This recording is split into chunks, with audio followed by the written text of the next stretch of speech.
The Legend of Zelda Tears of the Kingdom is every bit as good as I thought it would be based off of the information that was presented, and now we have some more confirmation with hands-on time, multiple different content creators like Zeltic, SkillUp, and also traditional websites like IGN and the Washington Post have went hands-on with The Legend of Zelda Tears of the Kingdom, and they've confirmed quite a number of things. We're going to talk about dungeons, we're going to talk about gameplay size, we're going to talk about what makes this game absolutely incredible. So pretty much a highlight from what I saw across the interwebs, and there's going to be footage from that. So make sure you guys check out all the awesome previews and content creators that were able to go there to Nintendo of Europe headquarters and check this game out, because it is looking incredible. Now, the first thing that I noticed, and also other previews noticed, is that the visuals are very sharp. It does look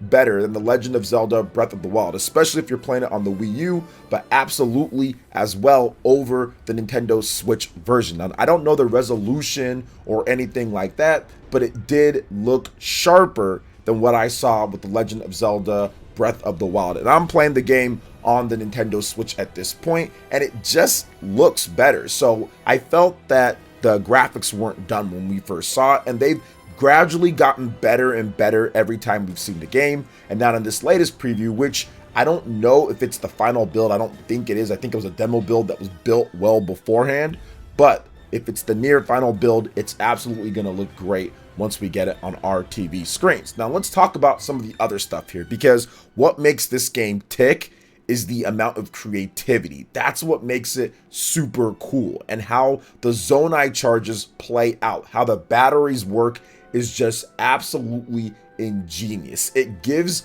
the player crazy amounts of freedom to build and explore. You have these Zoenai batteries and rockets and various different tools, fans, in order to just really go anywhere that you want and do what you want and create and craft ways to maneuver around the area. It really was pretty cool to watch the different previews and see how people navigated from one area to another, because everyone kind of built something different from what I saw. So I'll probably spend hours and hours and hours just creating the flying devices and things that I want to see and I want to build. Now, another thing that I feel that completely changes the dynamics of this game is the weapon fusion. And I've already discussed this before, but now we actually have a good look at multiple different weapons being fused. You can essentially fuse anything together. You can take a explosion barrel and fuse it to your shield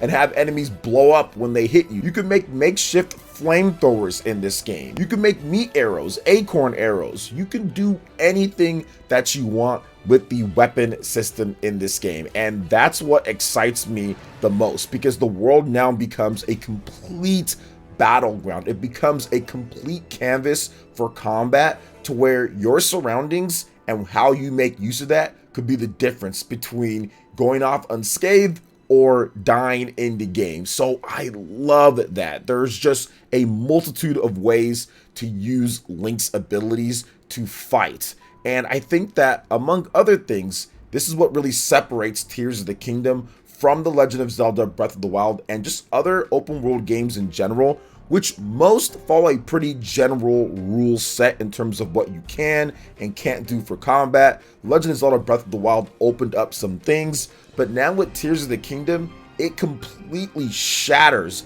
the combat opportunities and possibilities that was even in that game, which it seemed vast. We still have people finding new things to this day. So now with the weapon fusion, it creates a completely different style of combat and game that really I've never seen before. When it comes to a major open world AAA console game, I just haven't seen this level of it. Now, that amount of freedom with the combat and the exploration just gives players the ultimate sandbox. And that's something that I heard quite a bit expressed in writing or even through the footage, was that this sandbox is the ultimate to just explore and create in. Your mind is going to be constantly pinged with different things to go to, different things to create, different ways to fight, different things to collect. There's always something to do or create. Now, another thing with that creation process is the little Zoenai gumball machine here, and that's cool because now we can kind of see exactly how you're going to get these spare parts to where you can fly around and create these different building tools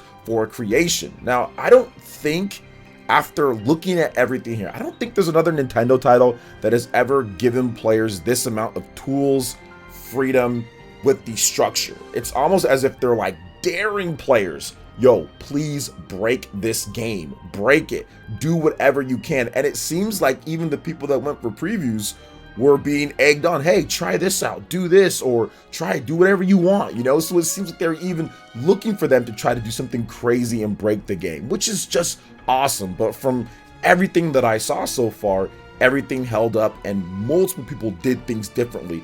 Look at the different gameplay footage or even what the write-ups are, and it seems like everybody had a different way to solve something or to create something. Now, another thing that I really liked about the previews and the new information here is the usage of the Ascend ability. Now, we only saw it in a few different ways in trailers, but now we actually got a look at it in terms of how you can use it in combat a bit, and also a little bit more how you can kind of stick your head out and kind of survey your surroundings before you decide to fully go out. But it does make noise, so it's something to where maybe you can't really use it too much for stealth, but you can get the jump on enemies. So I see that there's a lot of possibilities for the Ascend ability, not only in exploration or getting out of places, but also combat as well, which opens up more of just that crazy open world canvas of possibilities for combat in this game. Now, another thing, in Zeltic's footage, he did confirm that Clorox seeds are back. Also, Game Explained talked about it as well,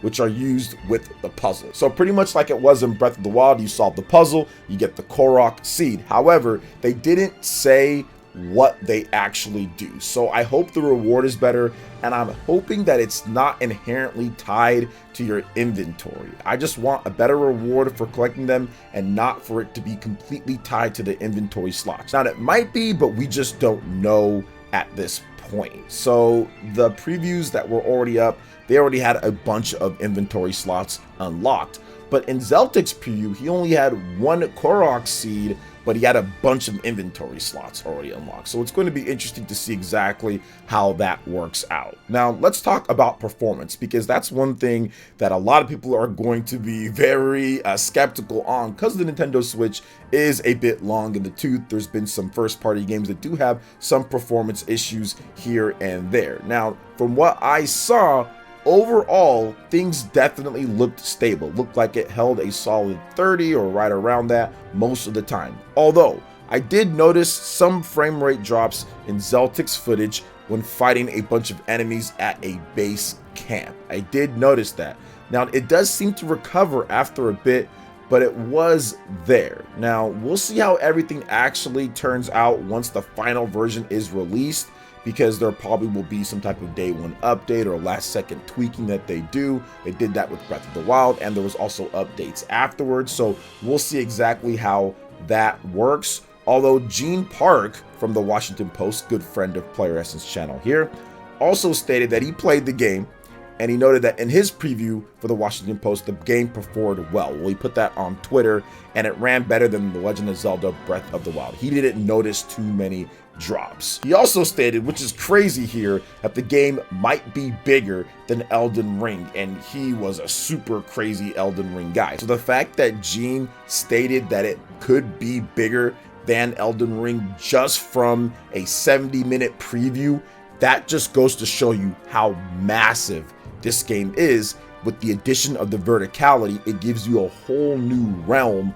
to explore and a whole new sense of open world. It's going to feel bigger. Even if it ultimately isn't bigger, it's going to feel bigger because of that extended verticality into the sky, and it's into the massive landmass that we already got in the original Breath of the Wild. Now, also, Brian Altano noted, in addition to Gene from the Washington Post, but Brian Altano from IGN noted that there seems to be dungeons confirmed. Now, Gene stated that he solved the puzzle and it opened up an entrance to one in the sky, and then Nintendo said, "Do not enter."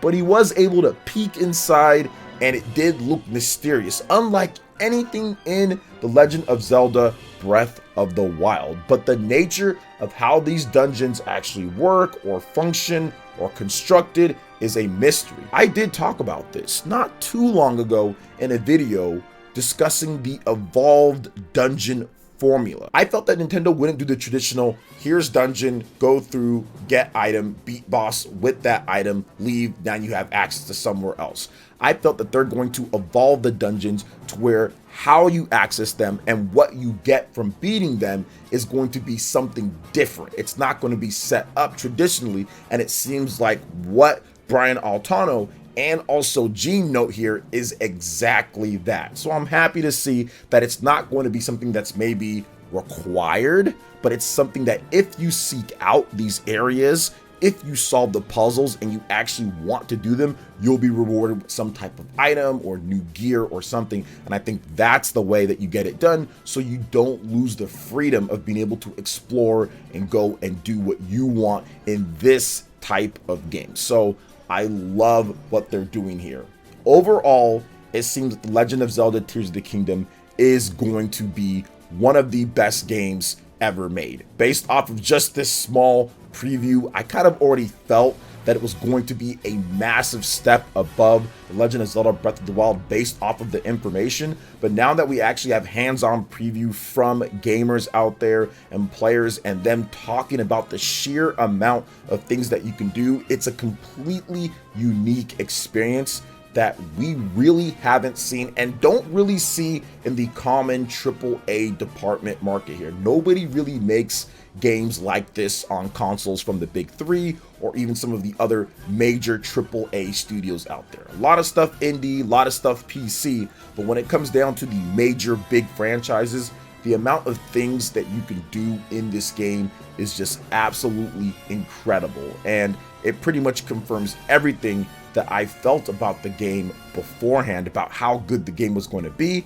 And I think that now, even with these previews, you're going to see pre-orders even jump up higher than what we saw before, which the game was already pre-ordering and selling like crazy. I think this, in addition to some other things that are going to be happening, will cement it as the best-selling Zelda game when it's all said and done. So very excited to see more. We've got about 2 weeks or so before The Legend of Zelda Tears of the Kingdom is here, so it is going to be here before you know it, and it's going to be a ton of fun. So what are your thoughts on this when it comes to the previews of The Legend of Zelda Tears of the Kingdom? And make sure you check out my previous videos on The Legend of Zelda Tears of the Kingdom, where I talk about what AAA developers have said and also various other things with the game. Thank you so much for watching, and we'll catch you for the next video. Peace.